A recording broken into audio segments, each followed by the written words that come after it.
It's the 100-point plan, how they go in, how they buy off politicians. And they take decades to do this. How they get the politicians to take big loans from them.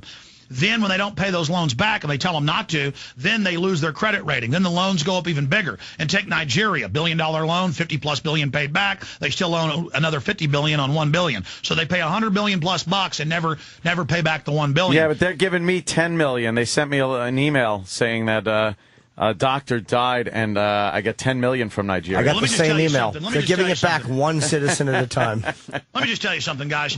Look, I please don't believe me. Please, go look it up for yourself. Research soft kill weapons. Research neo-eugenics. Research sterilants in vaccines. Just search the term UN caught adding sterilant to vaccines. You'll get mainstream news. Please search. I mean, all right, I do. You know, instead of individual circumstances and events and things like that, let me just ask you a blanket question. Is there anything... any large events, aside from just signing a little shit bill or something like that, that the government does that you actually believe happened the way it happens? Do you believe in the moon landing? Do you believe in that the Watergate conspiracy, which was a conspiracy, was actually played out the way it was? I actually know exactly what happened with both those cases. All right. Deep research. Well, first let me briefly just put it this way. Most of what happens is real and is the way we were told, but then they'll spin it. They're like, oh, police are taking blood at warrantless checkpoints under federal grants in Texas. Isn't it good? And I take that article and I go, no, this is total thuggery, the end of the Fourth Amendment. Can you imagine in Nazi Germany if they were taking blood at checkpoints? I mean, what have we turned into? So most of the time, it's just out in the open what they're doing. I could imagine. Wait, okay. Taking the blood? Oh, I'm not sure what you mean. I'm sorry, buddy. Taking the blood? What do you mean? Okay, well, I mean, now under federal grants all over the country, they're setting up random checkpoints, and police are now taking blood.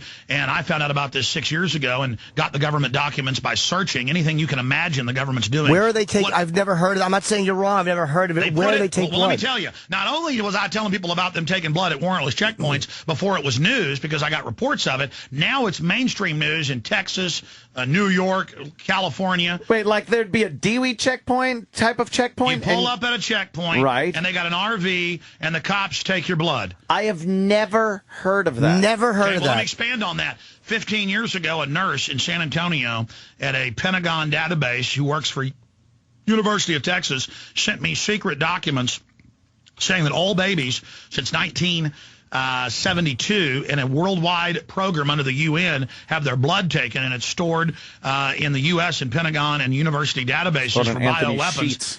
And guess what? I talked about it for 15 years, and now it's CNN, AP saying, yeah, we got your baby's blood. It was taken secretly, and yeah, the Pentagon's got it, and yeah, CBS News, the government says they now own your DNA, and your DNA, and they've got computer systems that can track your entire genome in 2 minutes individually.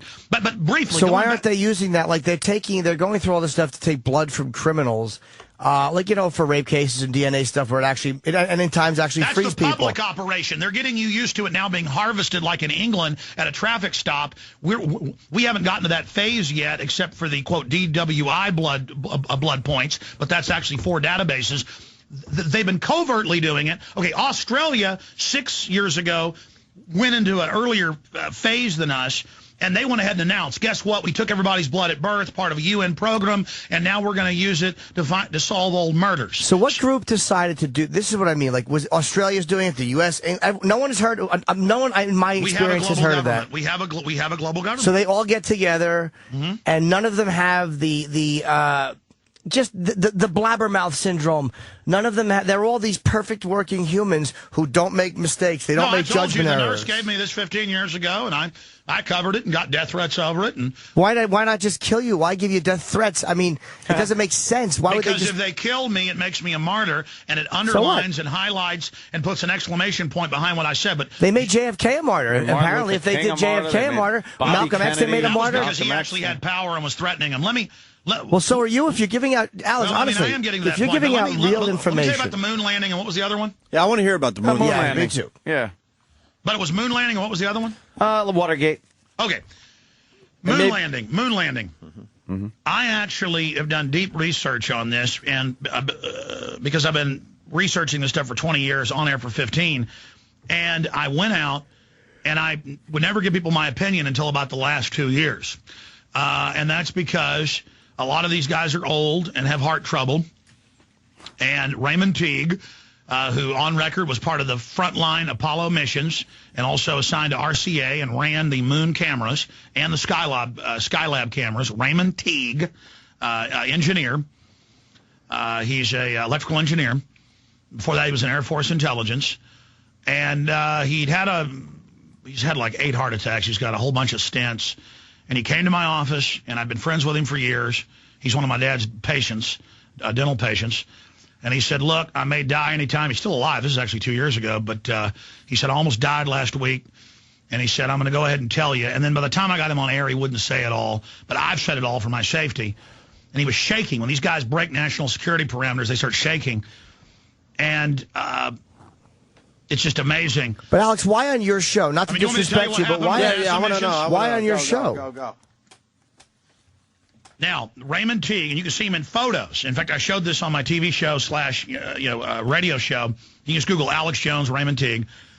And photos of him on the front line. He wasn't the second or third backup unit because they had whole ground crews. He was on the front crew for Apollo and Skylab running the moon cameras. He said, we went to the moon. And this is intel I'd gotten from others from years ago who'd been researching it. And then I got other direct sources when I went public with this, when he went public. He said, we went to the moon. He said, but the Van Allen radiation belt was frying all the film, and they needed for PR and for public relations information, they needed to show people some cool colored photos. There were basically other spacecraft on the moon. We have more advanced spacecraft, a more advanced technological system than what the public's told, and that's basically all he would say.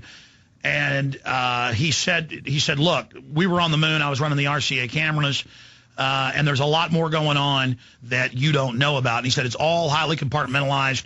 And he said he wasn't even sure about this at the time, but other NASA people told him this. So this is a guy running cameras on the moon. Okay, Raymond Teague ran the cameras on the moon for RCA, period. Okay, yes, we went to the moon. All right, went to the moon, but the pictures aren't all real? Those big, lavish, beautiful color photos with, with the distance hash marks that are behind rocks or behind things and flags that are waving. Well, they've plenty of explanations about those, but we won't even go into it. Well, I'm just telling you. I know. That was, listen, you cannot, even in the little thin lead shielding cases they had, go through the Van Allen radiation belt. I mean, you know what happens whenever they, in Skylab or the International Space Station, when a solar storm comes up, when there's a electromagnetic release in one of those Coriolis flares, they have to get behind the water tanks. Yeah, they turn the... And it's still very dangerous, and it shows it's really hurting the astronauts. Just like airline pilots have a lot of health problems because they're at 35,000 feet, 33,000 feet, and there's about 10 feet of water if you condensed it down between...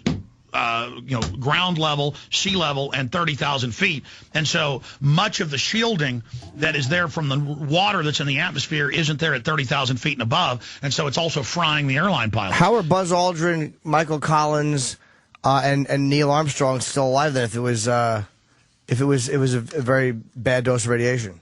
Well, I mean, they're very good genetic specimens. They did swing around, and they did time their moon shots 4 times when the sun was not very active. I mean, we didn't have any Coriolis storms in the last 3 years, and suddenly they're back with a vengeance. I mean, there haven't been any sunspots, and that's a Coriolis flare ejection in 3 years. I mean, now, how are there pictures now from the shuttle and the space station? They're digital. They're on hard drives. They're on digital chips. They're not film. They're not 35 and 70 millimeter. Okay. I mean, look, I'm telling you what Raymond Teague at NASA said. Okay. What about Watergate, you said, Ant? Yeah, okay, Watergate was a setup. Nixon had been used, but he was acting as the president. He'd made deals with China. He'd gone along basically everything the globalists wanted, but he was doing a few things they didn't like, and they wanted to move their agenda on, so they wanted to damage the office of the presidency. They'd already they'd already physically assassinated JFK. Now they wanted to politically assassinate and weaken the image